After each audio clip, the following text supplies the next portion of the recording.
박지성 선수 이야기를 한번 해볼까요? 네. 이 한국 축구 선수의 전설이었던 박지성 선수는 은퇴 이유는 바로 이 무릎이었습니다. 이 당시의 기사를 보면 무릎에 물이 찼다라는 내용의 이야기들이 정말 많이 있습니다. 아유, 아까워. 엄청나게 뛰어다니다 보니까 무릎 연골이 일찍 퇴행하고 말았던 거죠. 또 세계적인 축구 선수 줄라탄도 같은 경우인데요. 오랜 시간 현역으로 뛰고 싶어서 일주일에 한 번씩 무릎에 찬물을 빼며 통증을 줄이는 고통을 감내해 나갔습니다. 이처럼 무릎에 물이 차는 것, 이것은 이 운동선수에게만 일어나는 것이 아니고요. 일반인도 흔히 볼 수 있는 상황입니다. 그렇다면 왜 무릎에 물이 차는 걸까요? 그럼 대체 무릎에 물이 찼다 그러는데 대체 그렇죠. 무릎에 어떻게 물이 차요? 이 우리 몸의 관절은 움직일 때마다 이 마찰과 열이 발생합니다. 이를 식히기 위해서 관절에 즉 활액이 분비되는 건데요. 관절액이라고 하는 활액. 네, 활액. 이 활액은 연골에 영양을 공급하고 뼈 사이의 마찰을 줄여주는 네. 역할을 합니다. 이 정상적인 경우에는 활액은 자연스럽게 연골에 흡수되고 또 없어지기도 합니다. 그러나 염증이 생기게 되면 또는 무리하게 관절을 사용하게 되면 이 흡수가 제대로 되지 않아요. 그렇다 보니까 관절 안에 액체가 그대로 고이게 됩니다. 그래서 특히 이 체중의 하중이 직접적으로 전달되는 이 무릎 같은 경우에는 증상이 계속 반복적으로 발생하는 경우가 많아집니다. 쉬지를 못하니까. 그래서 이게 이제 반복적으로 계속 진행이 되면 연골 자체에도 이제 변화가 생깁니다. 아우, 상상만 해도 너무 아파. 이 연골 세포가 손상되거나 혹시 죽게 되면 연골 구조를 튼튼하게 만드는 성분을 덜 만들게 됩니다. 이 게다가 이 몸 안에 연골을 분해하는 효소가 늘어나서 연골 조직이 더 빨리 분해됩니다. 즉 연골이 녹아내린다고 표현할 수 있겠습니다. 있는 애들은 녹아 없어지고 잘 만들어내지도 않고 맞아요. 뭐 어떻게 걸어 다녀요? 혹시 이 염증으로 통통 부은 무릎 직접 보신 적 있으실까요? 그래서 못 보셨으니까 한번 실제로 한번 영상을 한번 보시겠습니다. 네. 네. 아이고. 저 뭐예요? 네. 와. 무릎 빼는. 주사? 아, 주사가 왜 이렇게 커요? 뭔가 무릎 빼내는 것 같아. 너무 무서운데? 이거예요? 오른쪽에 지금 많이 부어 있어. 골록골록한 상태고 어머. 관절을 싸고 있는 관절 주머니에 물이 고였다. 그러니까 물이 만져지네 진짜로. 너무 아프겠다. 거기 물이 이제 원래는 정상적으로 3 내지 5cc. 혈액에 피도 좀 고여 있네. 네. 색깔도 때로는 피랑 섞여서 나오는 경우도 있고. 네.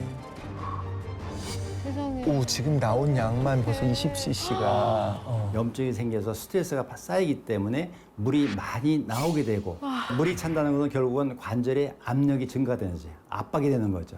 그래서 통증이 생기는 거죠. 압력이 증가. 밤에도 잘 하고 이제 오늘 아침에 조금 아프더라고. 가끔 있다가 이게 얘가 힘들면 물이 차더라고. 물만 찾는 줄 알고 왔는데 물이 빼고 나서 보니까 색깔이 너무 안 좋아갖고 원장님 교수님이 깜짝 놀라시더라고요. 염증 수치가 너무 높아서 50이 나왔다고 50이 나오면 폐혈증이 올 수가 있대요. 아유, 그래서 깜짝 폐혈증. 놀랐는데 바로 입원을 하라 그러더라고요. 그래서 입원해서 수술을 그 다음 날 바로 했어요, 시술을. 그래도 병원에 찾아서 다행이다 이렇게. 그러니까요. 어마어마하네요. 무서워요. 너무 무서워요. 무릎에 찬 물을 이렇게 빼는 게 정답일까요? 아유, 이 대증 치료도 잠깐 그냥 해주는 거고. 근본적인 원인은 원인은 아니에요. 치료가 안 된다. 그래도 저렇게 폐혈증 생기면 큰일 나니까 빼기는 빼야 그렇죠. 되는데. 염증은 빼야 예. 되고. 일시적으로는 회복이 될 수는 있지만은 영원히 무릎을 좋게 만들거나 직접적인 원인을 해결해 줄 수 있는 방법은 사실은 안 되겠죠. 다시 또 활액이 관절에 그대로 차게 되고 또 붓게 되고 이게 반복적인 악순환이 계속 된다는 거죠. 무릎에서 소리가 탁탁 나는 경우 있잖아요. 움직일 때. 자주 나요. 앉았다 일어설 때 우두둑. 원래 다 나는 거 아니었어요? 다 나는 건가요? 다 나는 거겠지 하고 있었는데. 이 관절에서 나는 소리는 이제 클릭 사운드라고 해서 탄발음이라고 하는데요. 이 활액에 의한 것입니다. 오랫동안 앉아있다가 일어나거나 갑자기 움직이면 활액도 관절의 움직임에 따라서 이동하는데요. 이때 압력 차이가 생기면서 공기방울이 만들어져서 이 공기방울 움직이는 소리가 바로 탁탁 하는 소리가 들리는 거죠. 이 통증이 없는 상태에서 소리가 나는 건 괜찮습니다. 그런데 통증을 동반하면서 소리가 난다면 관절염을 의심할 수도 있죠. 네. 그렇다면 이 무릎 건강을 지키기 위해서 그럼 무엇을 해야 될까? 안 쓰고 찜질 사실은 지금 당장 서양인처럼 살아라. 서양인처럼. 네. 이 동양인들은 오랜 시간 동안 이 좌식 생활에 익숙해져 있잖아요. 땅바닥에 앉아서. 맞아요. 네. 근데 이제 쪼그려 앉거나 네. 이 양반다리를 하고 앉아 있는 자세 또는 이제 다리를 꼬고 앉아 있는 자세 같은 경우에는 모두 이제 무릎을 더 힘들게 하는 자세예요. 저는요 선수들하고 해외 생활도 제법 많이 했거든요. 네. 서양인들의 경우는 좌식 생활이 우선 아닌 입식 생활을 하는 거고요. 네. 그다음에 생활 체육이 굉장히 자연스럽게 자리 잡혀 있습니다. 생활체육. 또 운동이 생활하다 보니까 다리 근육이 단단해지게 되고요. 맞아. 그다음에 이제 높은 의료비가 있거든요. 높은 의료비 탓에 영양제 섭취도 철저하게 하는 편이고 스스로 자기 관리를 철저하게 하시는 편이죠. 아, 의외로 그런 게 있구나. 아, 의료비가 너무 비싸니까. 그래서 이제 의료비를 드리기 전에 그 불편함을 생기기 전에 먼저 관리를 하는 거죠. 그래서 이제 예방, 습관 이런 것들이 무릎 건강에 큰 차이가 나는 열쇠이기도 합니다. 예방이 중요하다. 이 올바른 자세를 배우고 반복적으로 실천하는 것이 중요합니다. 자, 이제 제가 오른쪽 무릎이 아프다고 한번 설정을 한번 해볼게요. 네. 그러면 왼쪽 무릎이 좋은 쪽이죠. 그럼 네. 왼쪽 무릎으로 먼저 먼저. 체중을 가게끔 하는 거예요. 어. 그래서 손을 이렇게 잡으시고 왼쪽 무릎이 이렇게 체중이 들어가게. 보호해 주는 거군요. 그렇죠. 약한 쪽을. 얘를 보호해 주는 거죠. 지지하면서. 네. 이렇게 앉았다가 일어날 때는 체중이 좋은 쪽으로 먼저 가야 되잖아요. 그래서 오른쪽 먼저 세우고 체중을 왼쪽 다리를 보내서 손을 짚어서 일어나시고 이렇게. 무게를 좀 분산시켜주는 거예요. 그다음에 제일 무릎이 많이 아픈 게 뭐죠? 계단 오르내리는 거. 그렇죠. 맞아요. 계단 올라갈 때는 좋은 발부터 무조건. 튼튼한 쪽. 튼튼한 쪽. 네. 제가 아까 왼발이 좋은 쪽, 튼튼한 쪽이라고 했을 때 왼발 올라가면 이렇게. 오른손. 그다음에는 체중을 꽉 누르고 오른발에서 차오르는 거예요, 이렇게. 그때 제 왼손도 같이 움직이는 거를 볼 수가 있으실 거예요. 다시 하나, 오른발에서 차줘야 돼요. 이렇게. 그런데 이 손이 또 움직이는 것도 불편하시는 분들이 계세요. 그러면 하나 하고 내 손으로 체중을 눌러주는 거예요. 왼쪽 발에다가. 튕겨주는 거예요. 아, 손으로. 튼튼한 다리에다가. 그런 다음에 내가 체중이 들어갔어 하면 그대로 튕겨서 올라가죠. 챙겨주고. 정말 우리가 생각한 것보다 더 예전부터 관절염이 있었어요. 무려 330만 년 전. 네? 고대 유인원. 330만 년이요? 330년 아닙니다. 330만 년 전. 그때 고대 유인원, 루시의 뼈에서 발견된 흔적을 봐도 그리고 이집트의 가장 위대한 파라오로 알려진 람세스 2세의 미라에서 발견된 흔적을 봐도 또 그리고 신항로를 개척하면서 세계 곳곳을 누볐던 그 콜럼버스도 말년에 정말 극심한 무릎 통증 그리고 보행 곤란에 시달렸다라는 기록이 있어요. 그래서 정확한 병명이 있는 것은 아닌데 퇴행성 관절염이 아니었으면 이런 증상이 나타났을까 이렇게 생각을 하고 있는 거고 사실 탐험가라고 한다면 정말 많이 돌아다니는 거잖아요. 그런 탐험가가 가지고 있을 만한 질병이 뭐냐. 어쩌면 퇴행성 관절염의 가능성이 좀 높다 생각을 하는 거고요. 어쩌면 이 좁은 공간에서 오랫동안 생활하는 것도 무리를 줬을 테고 또 탐험을 해야 되니까 또 오랜 시간 동안 걸어야 됐기 때문에 그것도 무릎에 무리를 줬을 것 같고. 그래서 중세시대 유럽에서 행해온 수술의 기록을 보면 대략적으로 어떻게 치료했는가. 일단 근본적으로 치료할 수 있는 방법은 치료하는 수술은 거의 불가능하기 때문에 너무 아파요. 그럼 할 수 있는 건 뭐냐면 그 위를 자르는 겁니다. 못 느끼게. 너무너무. 그렇죠. 자른다고요? 못 느끼게. 너무너무 아프니까 차라리 그렇게 해서라도 고통을 없애는 거. 예를 들면 치통이 너무너무 아플 때 뽑아버리는 것처럼 당시 수술하는 모습들이 그림으로 남아있는 보기만 해도 아파요. 모든 사람이 잡고 있네요. 고문 아니에요, 고문? 그럼요. 야. 톱이야, 톱으로 지금 다리를 다리 자르고 있는 거잖아요, 그죠? 네, 맞습니다. 아니, 근데 자르는 고통도 엄청날 것 같은데 그럼 그거보다 더 아팠다는 거예요? 마취야 뭐 아편이라든가 여러 가지 방법을 썼을 수 있겠지만 그 후에 회복되는 게 항생제가 없었기 때문에 목숨 걸고 하는 거거든요. 그럼에도 불구하고 한 거예요. 차라리 그냥 다리를 잘라내는 게 나을 정도라고 생각했을 만큼의 고통을 줬다는 이 퇴행성 관절염인데 생기는 이유가 그러면 퇴행 때문에? 나이가 들어서? 그렇죠, 맞아요.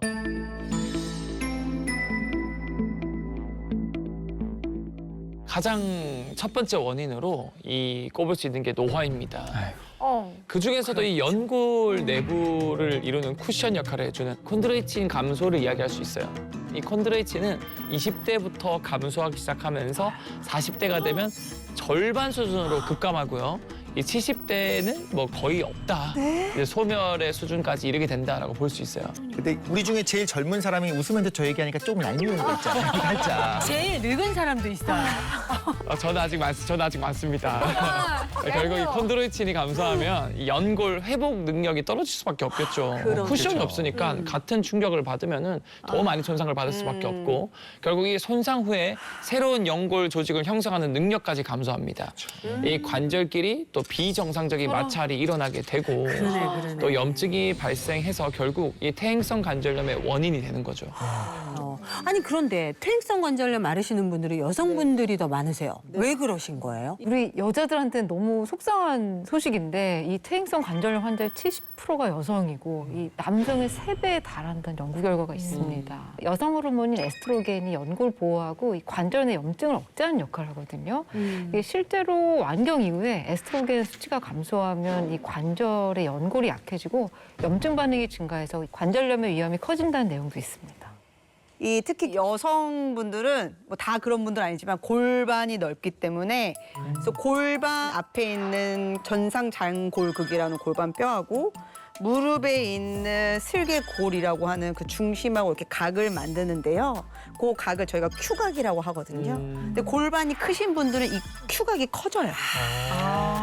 이렇게 내려오는 네, 그러니까 이제 하중이 안쪽으로 자꾸 쏠리게 되고 비스듬하게 쏠리게 되고 이 장시간 안 좋은 자세로 또는 그런 어떤 체형적인 문제 때문에 계속 관절하고 연골이 더 빨리 소모되는 현상이 나타날 수가 있고 결론적으로는 관절염, 퇴행성 관절염으로 갈 수도 있죠. 그럼 무릎 붙이고 서지 말고 네. 약간 다리를 벌리고 서면 좀 나아요? 사실은 되게 좋은 칭찬.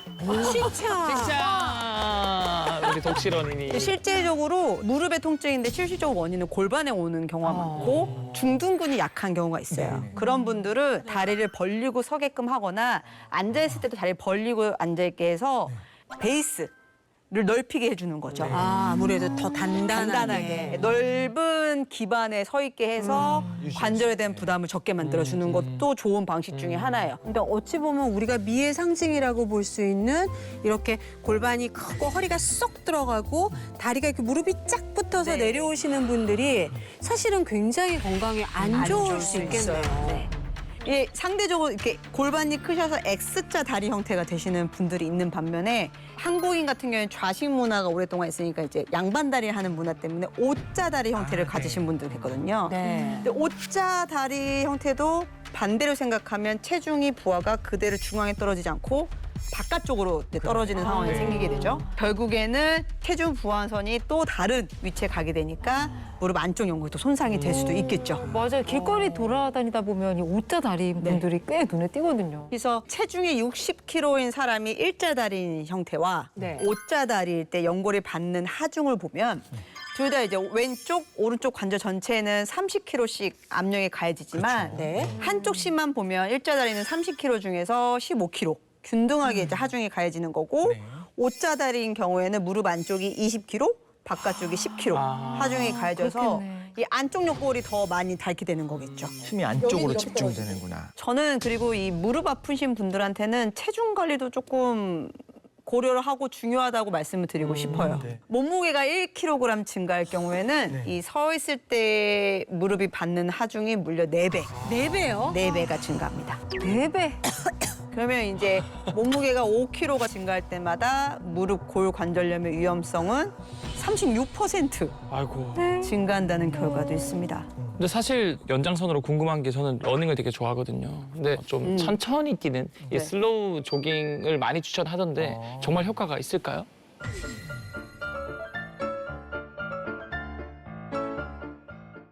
이 슬로우 조깅은요, 걷는 속도로 슬로우하게 천천히 조깅하는 듯한 그런 행위를 하는 건데요.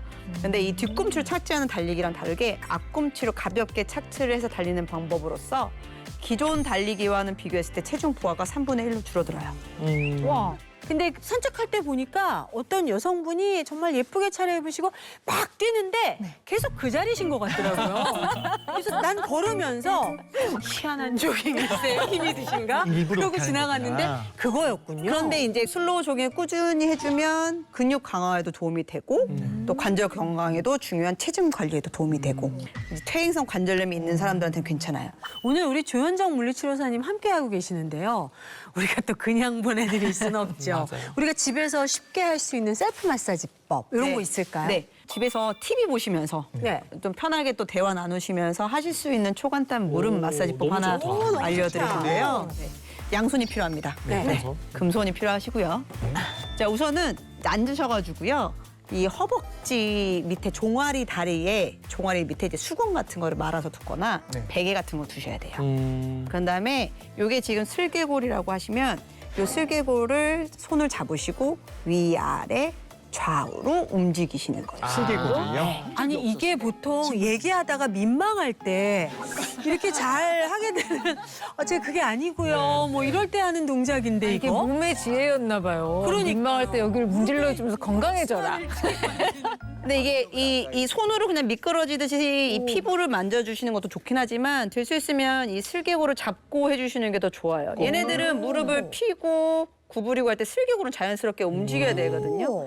근데 연골 손상이 있거나 퇴행성 관절염이 있으면 이 슬개골 움직임이 적어들어요. 아. 그래도 더 풀어주고 네. 계속 움직여주는 게 그렇다 보니까 더 필요하네요. 삐걱삐걱 소리가 나고 그래서 뭐 차에 버스에 타고 계시거나 뭐 전철에 타고 계시거나 이럴 때 하셔도 되고 지금 이 몸소리 시청하시면서도 한번 이렇게 무릎을 이렇게 만지시면서 활액이 왔다 갔다 잘 할 수 있도록 순환 시켜주시는 거 되게 좋은 방법일 것 같아요. 이거 습관되면 되게 좋을 것 같습니다.